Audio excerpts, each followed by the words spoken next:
Marc J. Victor. Great intro. Thanks, Nick. What a great intro. Is this where I'm supposed to stand, Mike? All right. Don't walk past there. So, after all that talk about libertarianism, I've been busy thinking about this stuff now, not as long as some people in this room, but a good solid 27 years since I ran into Butler Schaefer.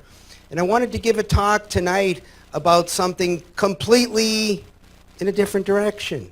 The title of my talk is Rethinking Libertarianism.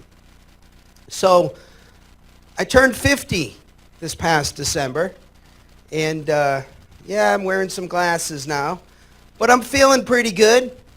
My son Max, I told him that when I turned 50, I was going to incline dumbbell press 100 pounds in each arm.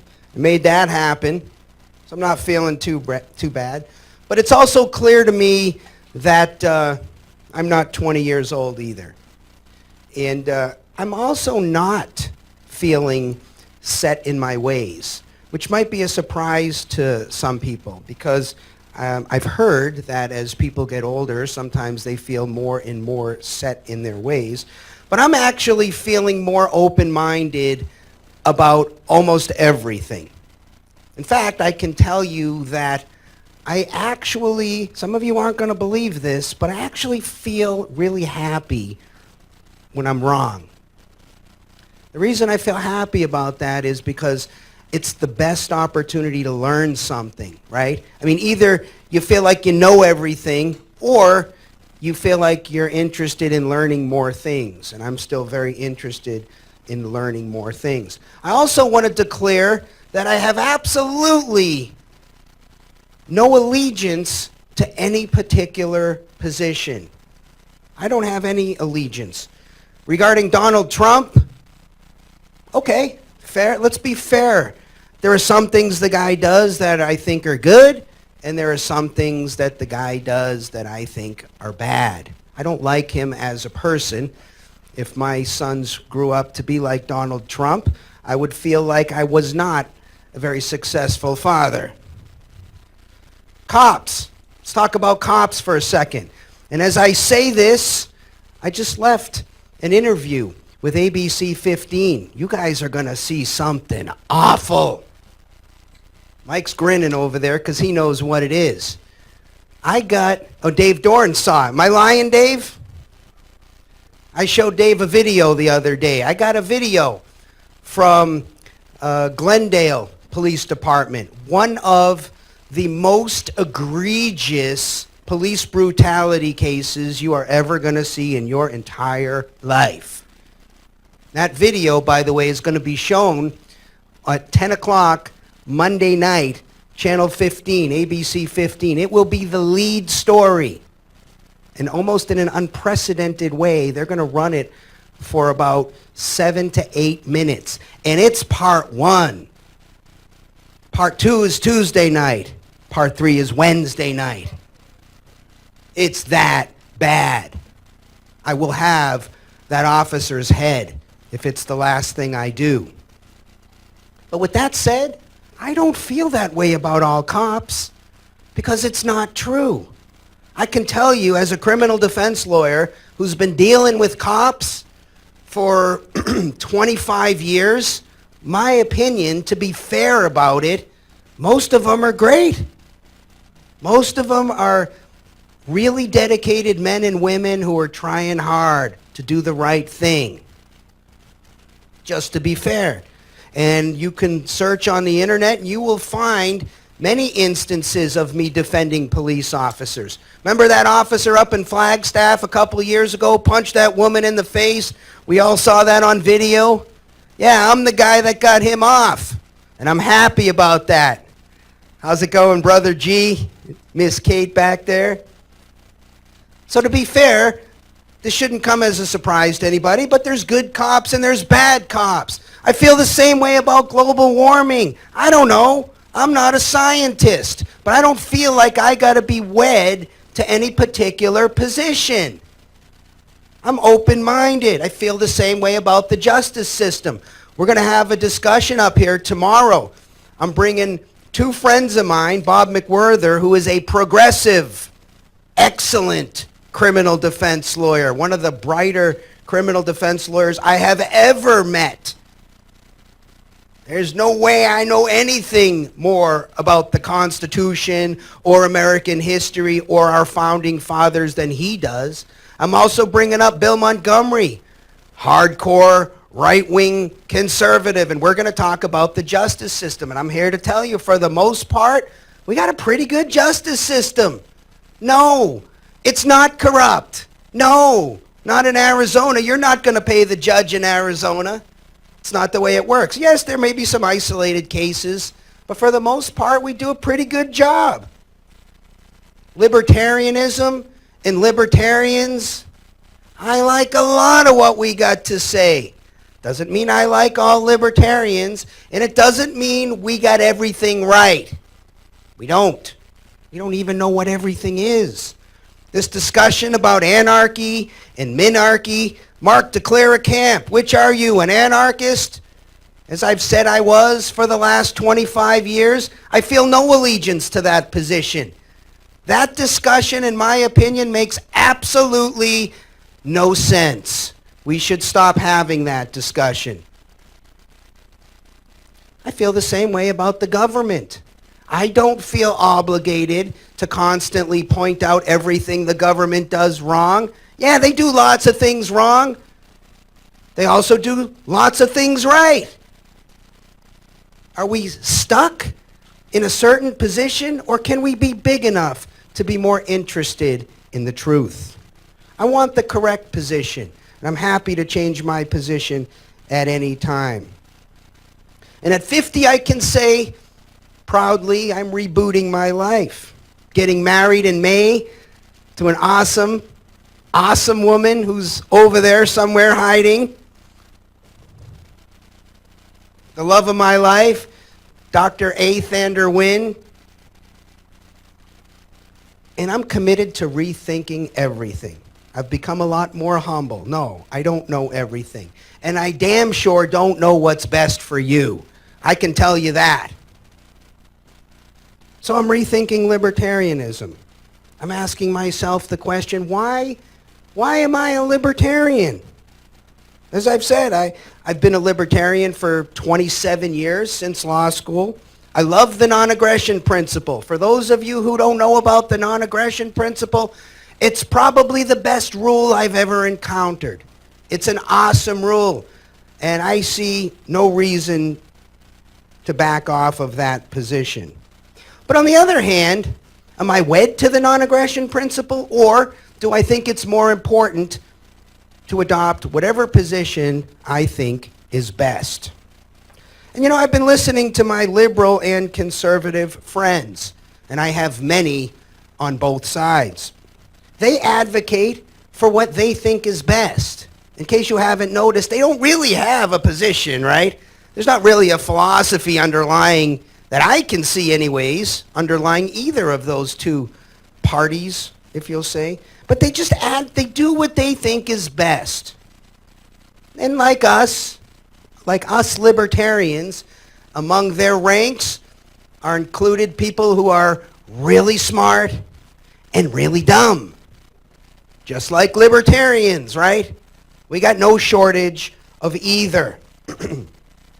Both have good intentioned, very moral people. And there are things I agree with both. Like my liberal progressive friends, yeah, I think it's best to help the poor and less fortunate. I think look, don't we know just intuitively you're here on the planet for a short time, helping people who are less fortunate than you is a good thing? We agree with them on this point, at least I do. Do we think we ought to save for retirement? Yeah, that seems like a smart thing to do. When they say to me, hey Mark, we're a civilized, mostly, first world country, don't you think in our country everybody ought to have good health care, affordable health care? I agree with them, yes. We should all have good health care. And they say everybody should have a good education. I don't want to disagree with that. They're right. But like my conservative friends, there are things they say too that strike a chord with me. They talk about very strong family values, strong family units. I'm not going to argue against that.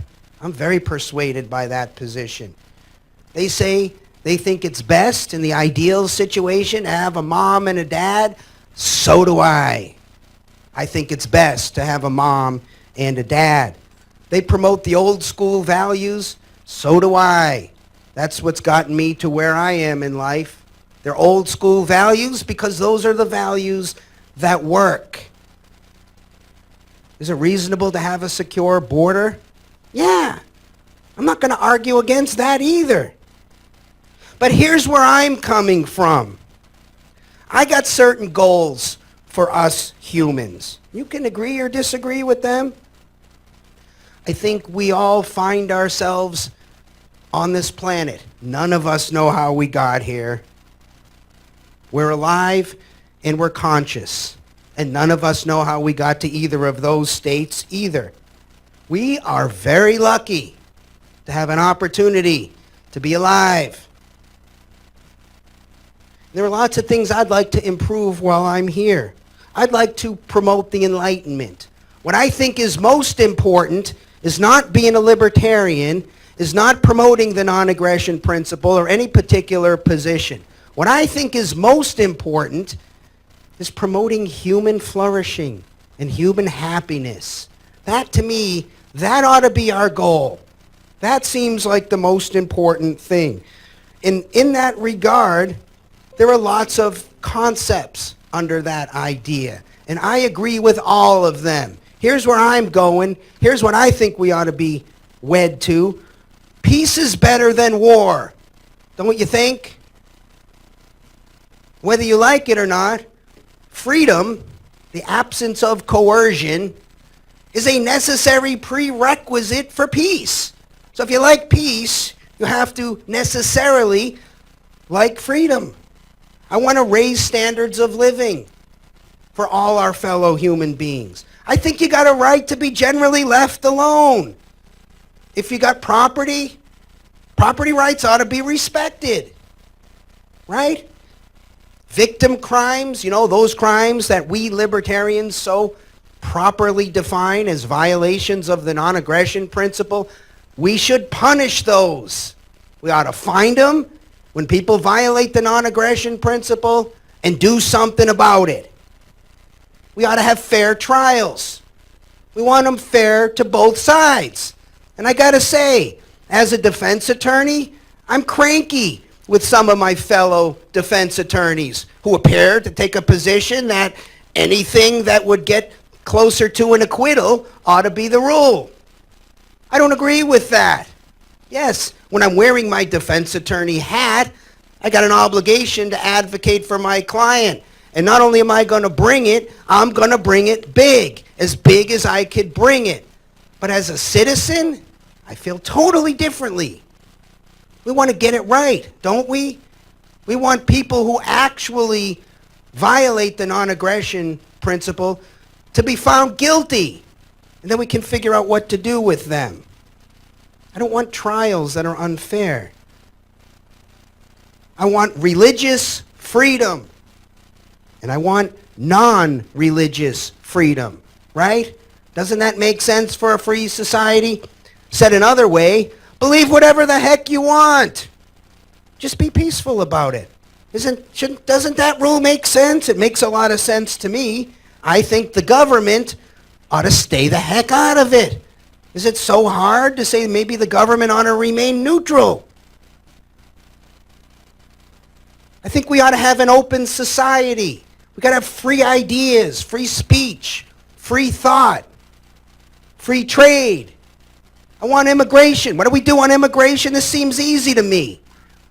We want people who are good, productive people to come to our country and do like good, productive people have always done when they've come to our country. Help build the economy. Pursue your happiness. And thugs? We don't want the thugs. Is it so unreasonable to say, if you're coming here and you're peaceful, you don't get anything other than the right to pursue your happiness. That's what you get. You don't get the right to live off of us or anybody else. Seems like a reasonable policy for immigration to me. Guns? I am not wed to any particular position on guns except for what makes sense. I'm not an absolutist on anything, nor should I be on guns. We need regulations on guns. Yeah, I said it, and I am not going to back down from it. What regulations do we need? We need regulations that say lots of things. If you got problems in the head, you have mental illness, no. We should have a position that, no, you don't get to have a gun. Now, look, I recognize people still get guns. We still got to deal with this. But we should have a rule that says if you're not competent in the head, you don't get a gun.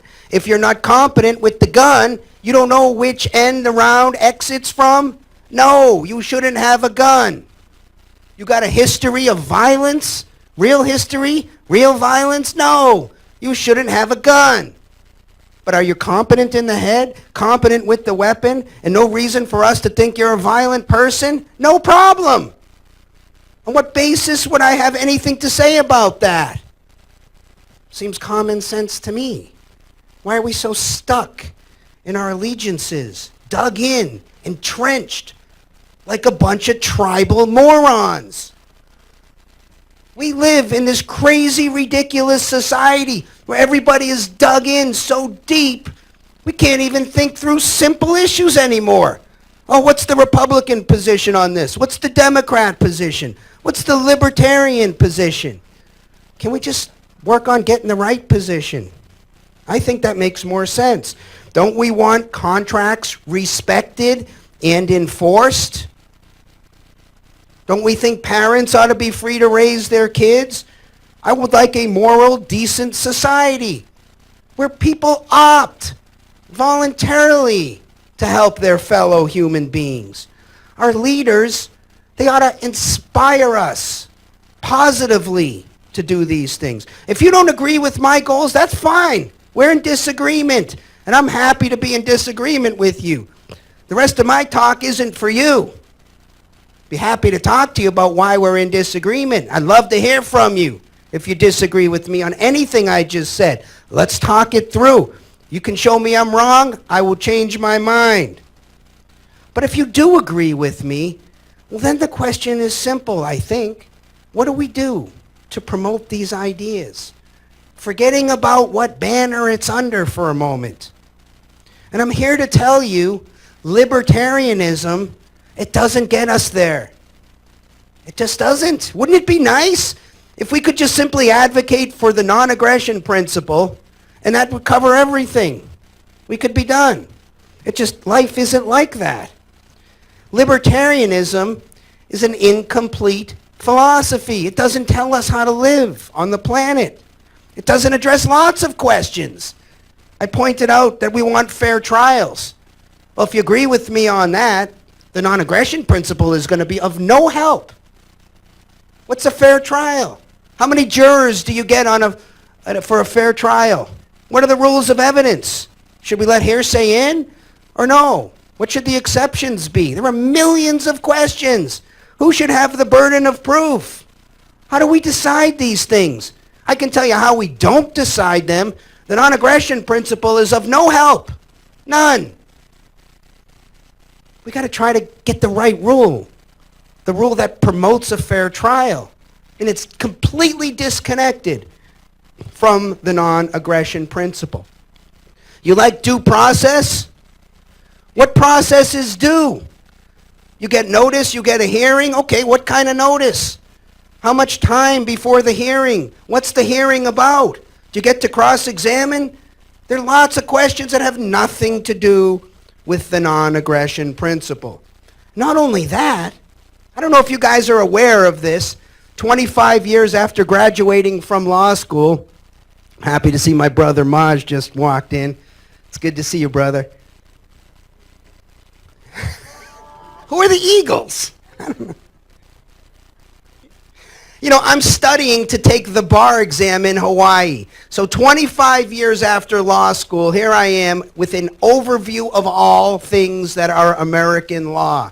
And as I'm going through those things, I'm just simply noticing the non-aggression principle ain't no help at all in figuring out what the right rule is. We got property law. It's a huge part of American law, how deeds work, and what an easement is, and what adverse possession is. And none of it has anything to do with the non-aggression principle. And we can't ignore it, because we got to resolve these issues. Somebody sells the property to two people, a fraudster, and then they leave. And now both people who have paid value for the property want the property. How do we resolve that? I can tell you how we don't. We don't apply the non-aggression principle. It's of no use. We got to have a rule. We don't have an option to not have a rule. And somebody's got to decide what the rule is. The same can be said about wills. Yeah, you can make a will and that's great. But what if you don't? What's going to be done with your property? Who gets it? And what amount? We have rules. Intestacy rules. The government decides what your estate plan is. But if you don't have an estate plan, we got to decide what to do with your property, because there are going to be kids, and there's going to be a spouse, and then one of the kids is dead, and then they've got kids, and they want to claim, and who gets the property? Trusts are the same way. Corporations are the same way. You want to have corporations? What's the duty owed by the board of directors to the shareholders? Who decides? We've got to have a decision. And no, you can't leave it to insurance companies to make that decision. Sure, they can enforce the rules, they could impose the rules, but they don't get to decide the rules. What about torts? Strict liability versus negligence. These are important questions. You got to pick a rule. When the dog bites you and you want to sue, is the rule one free bite like it is in some states, the majority of states? You got to know your dog is vicious. You got a free bite.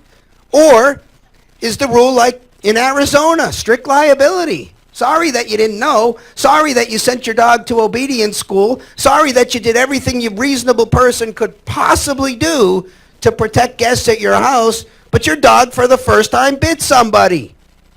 Who's going to decide whether you're liable for that? You got to pick a rule. And there are still many other areas that I haven't even touched upon that the non-aggression principle is of no help. Life is filled with rules. And there are two varieties of rules that I can see. One variety, the type of rule that if you violate, something happens to you. Somebody shows up and taps you on the shoulder and says, hey man, you violated a rule, and we're going to do something about that. And then there's the other variety of rules that you might violate that make us say, he's an asshole. But that's about it. How do we describe these two rules?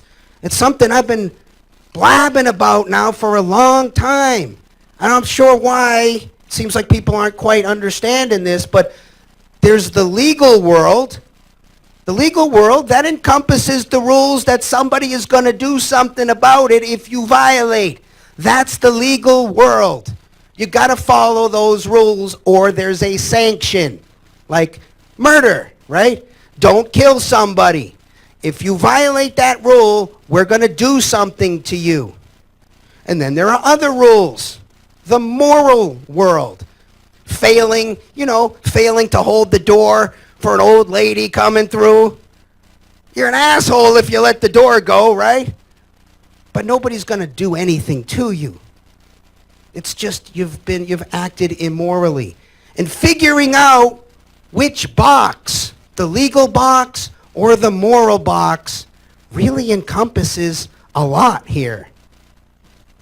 In the moral world, we don't have formal consequences. It's persuasion, right? It's where charity goes. It's where being kind goes. It's where helping others go. Sometimes it's very easy to decide which box. Sometimes it's harder. That's where the rub is, in my opinion. I don't like imposing rules on anybody. I think you should be left alone. So I have a preference for the moral world. The moral world makes a lot of sense for obvious reasons. But how do we decide? That's what this whole argument is about, in my opinion. And I would just humbly suggest that really the way we could define the legal world, it's, as Bill Montgomery pointed out to me the other day at lunch, and I hate it when this happens, because it makes it so much harder for me to make my point, but he's right. So I'm just going to put it out there. The legal world is really that subsection of the moral world for which we impose a penalty. That's all it is, right? Because at the end of the day, don't kill somebody, that's a moral judgment, isn't it? So is the rule against theft. Don't steal something. Don't rape someone. Don't fraud someone. These are all moral questions, but they're somehow different than the hold the door for the old lady question, don't you think? So I think that the legal world, because it's the world where you have consequences, must be kept small as possible. Because if you don't, I mean, this isn't news to anybody, right? But morality is hard to figure out, isn't it? We humans have been working on this problem since we've had humans. We haven't made a lot of progress, have we? We do not agree on morality. So either we're going to have an endless fight about who gets to impose their morality on everybody else, which is where we are right now. Who gets to impose their moral views of the world on everyone else? We're in an endless struggle of everybody trying to impose their morality on everybody else. Or we give up on that. And we say, you know what, we don't want to have this endless war. Let's just take the sub-part of morality that reasonable, civilized people agree on. When I throw out the idea that murder is one of those moral rules, that there ought to be something that happens to you if you violate it, nobody disagrees. Well, let me strike that. Some of my clients disagree. But reasonable, civilized people, they think that when you violate that rule, there ought to be a sanction. If we can't get agreement on that, we don't have a civilized society. We don't have something that's worth saving or preserving, in my opinion. So the non-aggression principle works great here, in my opinion. It covers almost everything criminal law. That's my world. That's where I live in. If it violates the non-aggression principle, now you're in my world, and you ought to be. But as I sometimes like to point out, and we libertarians sometimes don't like to acknowledge this, even in the non-aggression principle analysis, we have different applications. We don't really all agree on any of this stuff. I could spend the rest of my time here throwing out hard issues I could split this room in pieces over libertarians who agree and disagree on whether the non-aggression principle is violated. And that's fine. It's okay to have different communities with different rules. Different communities who are honestly trying to interpret and apply the non-aggression principle. But I don't think we ought to have endless battles over morality, with constantly the majority arguing over imposing their morality on other people. Isn't that what the healthcare argument is at the end of the day? I agree with the progressives. Everybody ought to have health care. Damn sure they're right. I can go off on a rant about why we ought to have health care for people in our country. But I add to what Bernie Sanders might say, or any of these other liberals, and say that's a moral question. That ain't a legal question. That's all we got to convince them of. Your position that everybody ought to have health care, that goes in the moral world. So as soon as you put it in the moral world, we're in agreement. I can join hands with my well-intentioned, very moral brother and sister progressives who stand for great ideas, whose hearts are in the right places. Their hearts are in the right places. Their head is in the legal world. It should be in the moral world. There's also the issue of, yes, you got to violate somebody else's rights, right? You got to violate the non-aggression principle and get into their wallet to get their money. You got to commit a theft to impose your moral judgments. When we reduce it to this equation, it becomes very easy to understand. Many of these issues are the education question is exactly the same. I agree with Bernie Sanders. Everybody ought to get a great education in the United States, even a college education. Does that go in the legal world? That goes in the moral world. If we're going to put that in the legal world, well then everything goes in the legal world. Now we're fighting about everything. Does this sound familiar? This is where we are. We're in an endless fight because we don't perceive a difference between the legal world and the moral world. I just think it's a reasonable thing to say that what we impose on others ought to be as limited, strictly limited as possible. And the non-aggression principle, excellent start, not a complete theory, lots of other issues. This is what we got to get through our head. Lots of other issues to decide that have nothing to do with the non-aggression principle that come under the greater rule of just trying to be a good person while you're here on the planet, to get to the rules that work, to get to the rules that increase human happiness and human flourishing. But also, I got to say, how we decide and what we decide isn't that important, but somebody's got to decide and enforce. Some of these rules are not that important in terms of what we decide. As I pointed out, strict liability, negligence, many such rules. I'll say 80% of the legal world is like that. Any lawyer in this room knows that when you read cases, you read the majority rule, and then there's a minority rule. There's the dissenting judge. And the dissenting judge usually makes a pretty good argument. Sometimes you agree with the dissenting judge. And I don't know if you know this, we got states that follow the majority rule on lots of issues and states that follow the minority rule. And they can produce completely different results. And it's okay. It doesn't really matter. But we got to have a rule. Because if I don't know the rule, I can't plan. And commerce stops, or is at least impeded. We may need a government. We might need a government to impose these rules. And I got to say, I don't really care about that. Government is not my enemy. Getting the wrong rules is my enemy. Imagine for a moment an iron-fisted, libertarian-style dictator. Wouldn't that be way better than what we got now?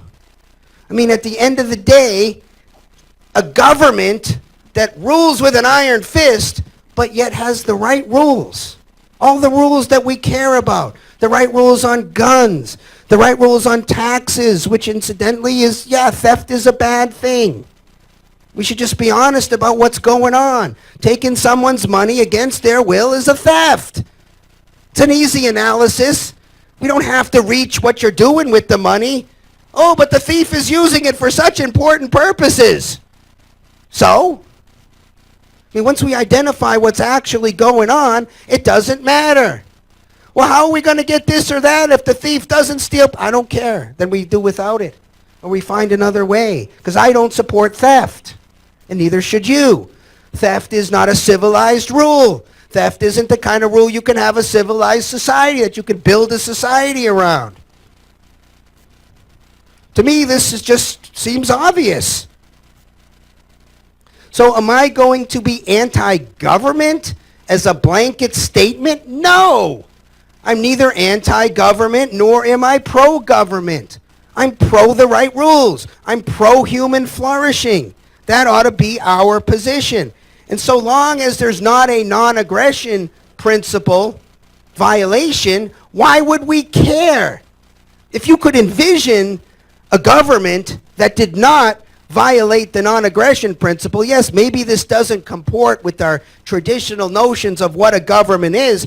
I don't care what you call it. If you have an overarching authority in a territorial area and it imposes by force the right rules, that's great. That's a place I want to live. I'm not anti-government, and neither should you be. We are going to have lots of rules imposed upon us. Going back to my sort of easier example, strict liability versus negligence, you might like strict liability, but if you live in an area that they impose negligence for the dog bite, that's life in the big city. If you don't like it, too bad. There's lots of rules like that that are going to be imposed. Libertarians who take the position that I should be able to live kind of like up on a mountain somewhere, unaffected by anybody else's activity, without any particular rules applying to me, these are not, in my opinion, these are not smart libertarians. They are not connected to reality. Because they have rules too. This is my property. Oh, really? What if somebody disagrees? They have lots of different rules that they're asserting. And as I alluded to earlier, the non-aggression principle, your idea of the non-aggression principle is not the same as any other libertarian's idea of the non-aggression principle. Animal rights, that's a fun one. This could be very different depending on your view, right? I mean, the traditional libertarian position is, well, this non-aggression principle thing, well, this only applies to other humans. We can do whatever the heck we want with non-humans. Okay. I don't know of any bell that rings that says, oh no, this is the incorrect version of the non-aggression principle. On the other hand, libertarians may say, you know, the bonobo monkey, he seems pretty sophisticated to me. Maybe I shouldn't be able to bash his brains in just for the fun of it. Maybe that's a violation of the non-aggression principle. Oh, you know that nice fluffy dog at your house? Do we want to let the kids torture the dog? If you say no, well then you think somewhere there's a right, there's a violation of the non-aggression principle.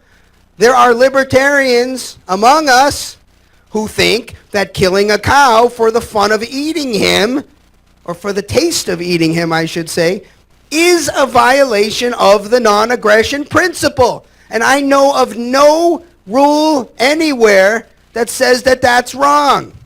That to me could be a perfect libertarian position, which means if you eat a hamburger because you enjoy the taste of it in that libertarian community, you could be sent to jail. Libertarian communities can be very different, and that's okay.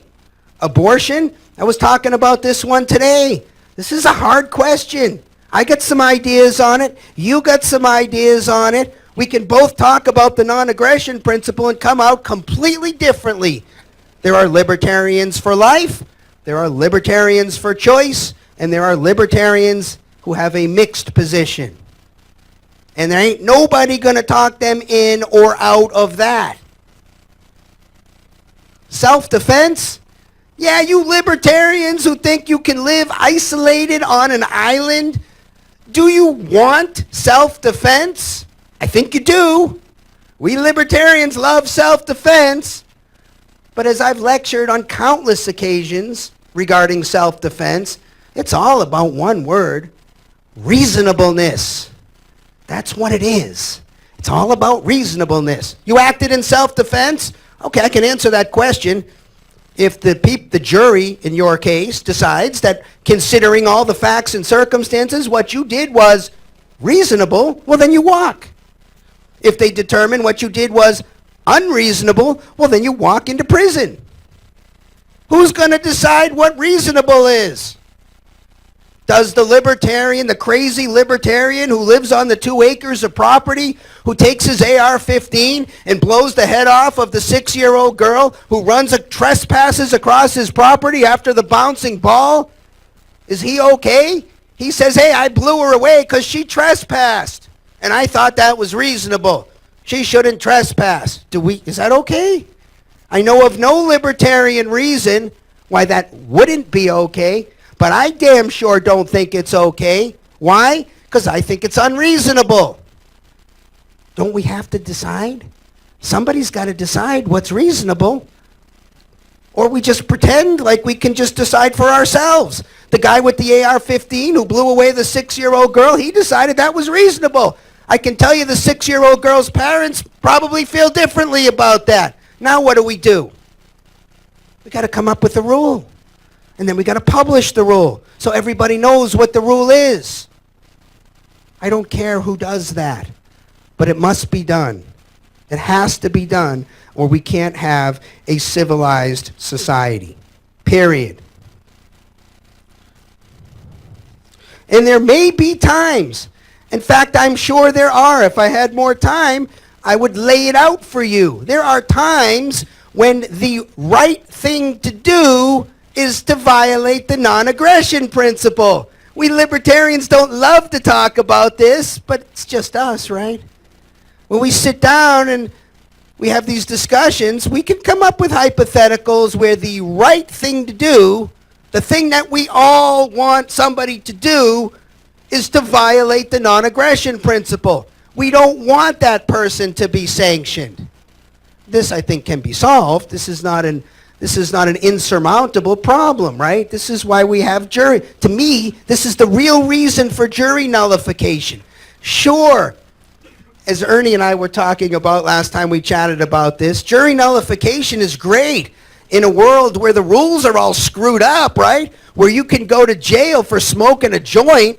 Yeah, I want to stand in front of the jury and say, ladies and gentlemen, even though the big bad government proved that my guy had the offending green leafy substance in his possession, who cares? You can still find him not guilty. I want to be able to say that.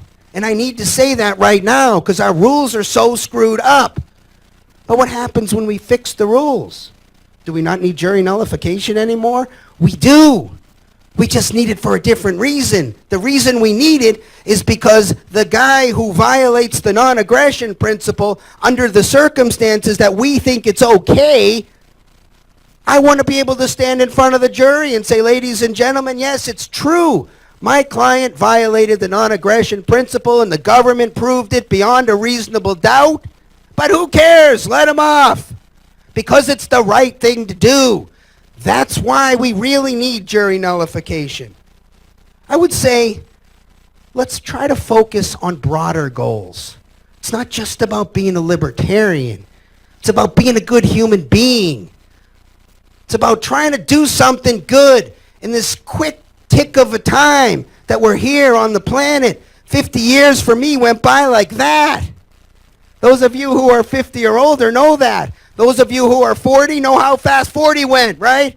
And those of you who are 60 know how fast 60 went. It goes by fast. And when you're done, you're done. Do something good while you're here. Be proud of how you acted. Do you want to say, well, I was a good libertarian? Okay. Or a good person. I'm a libertarian because I'm a good person. My humble suggestion.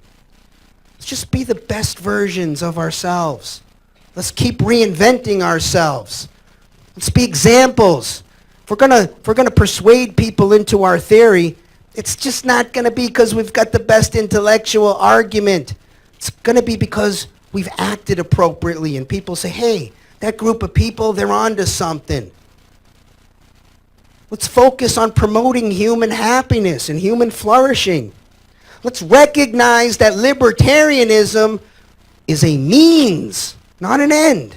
It's a means to the end of being a good person while you're here on the planet. Let's do a better job persuading our fellow humans using those arguments. Let's lead by example. Let's focus on self-improvement. That's how humans are persuaded, right? That's how we're all persuaded. Now for a right turn. Meditation's really improved my life. What is the connection between meditation and libertarianism? Lots, in my humble opinion. Libertarianism is all about working towards peace, in my view. Yeah, we talk about freedom all the time, but we only talk about freedom because you can't talk about peace until you got freedom. But this is external peace, which is really important. There's internal peace. You got to be at internal peace with yourself if you want to project peace. And I know of no better way than discovering meditation. I'm not a long-term meditator. I discovered this 2 years ago, but I'm working on it, and I've found a lot of improvement in my life in that area. It's helped me present to the world a better version of myself. We need to have more compassion, more tolerance, more understanding. Not just understanding among us, understanding among our fellow brothers and sisters who take what we consider crazy positions. You've heard of the New Deal, the Green New Deal. Has everybody heard of the Green New Deal? I don't know what's in the Green New Deal, but I know it's going to suck, right? I mean, I know it's terrible. But I know the people behind it are mostly coming from a place of love. They're trying to improve the world. And they're coming from a good spot. And I agree with what they're trying to do mostly. We just got to explain to them, unless we want to have an endless arm wrestle about morality, let's just put that, we can accomplish all of this stuff, but let's just do it in the moral world. Let's do it in a way that doesn't violate the most important principles, that doesn't have us committing thefts and other crimes against our other fellow humans. If these goals aren't really valid goals, we will never be able to persuade people into them. But if they're valid goals, if we really think like education is important for everybody to have and healthcare is important for everybody to have, let's find a way to do it without violating really the non-aggression principle, without acting inappropriately. Because then we have no ground. We've given up all of the moral ground if we do that. We're all temporarily present on the planet, and none of us know how much time we have. We don't even know if we're going to make it to midnight tonight. I think it's really helpful to keep that in mind. The clock's ticking, and we don't know how much time we have. You got to act now. If it's nature or if it's nurture, I don't know. But one thing I know, you had nothing to do with either. You had nothing to do with your nature. Your genes had nothing to do with your choices. That was something that was inherited. You got good genes, you're lucky, 100% lucky. Nurture, you had nothing to do with that either. You didn't choose your parents. You didn't choose your upbringing. You didn't choose where you were born. You didn't choose when you were born. You are damn lucky.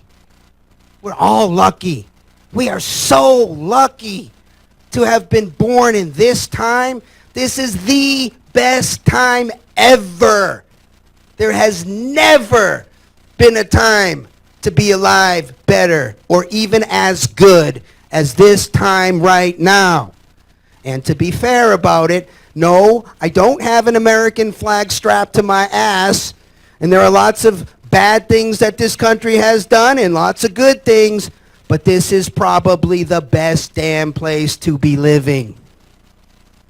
There ain't very many good arguments for other places. And I've been a lot of places in the world, and there are good places. You'd be hard-pressed to say there's a better place to live than right here and right now. We are super lucky. What are we going to do about that? What are we going to do about that? We're going to waste our time We're going to pout about the inevitable bad things that come up in life. Our problems, people born hundreds of years ago be laughing at our problems, right? Laughing. We got food. We can go out of the country. We got shelter. We're relatively safe. We can travel. We got decent access to health care. The best that's ever existed. The best food, the best health care, the best security, the best everything. Let's be happy about it. Let's get out and promote the things that have gotten our human society to where it is. To the extent this country has been prosperous is because we've been free. That's why. It's not because God loves us. It's not because we're in the right geographic area on the planet. It's not because Americans are special. It's because we've had more freedom. It's really simple, right? Places in the world that have more freedom have higher standards of living, right? It's simple. More freedom, keep the government out of your way, free to think, free to talk. People do better. Places that you have horrible dictators, less freedom, the government is intertwined with the church. What do we see there? We know what we see there. We got the best argument. We have such an overwhelmingly powerful argument, we don't have to stay with strict allegiance to any particular view of anything. So anyways, that's what I wanted to say. I wanted to just also say how lucky I feel like I am to be where I am. And to be I wanted to express how lucky I am to have so many wonderful people in my life. Most of the people in this room are not just people attending this event, but friends of mine. Good friends of mine even. So I just want to say thank you guys for everything you do. You guys really are the guardians of the Enlightenment. The Enlightenment has gotten humanity to where it is. So let's just, with a big smile on our face, let's just keep moving forward. And now I think we got my brother Maj, right? All right. Thanks for your attention.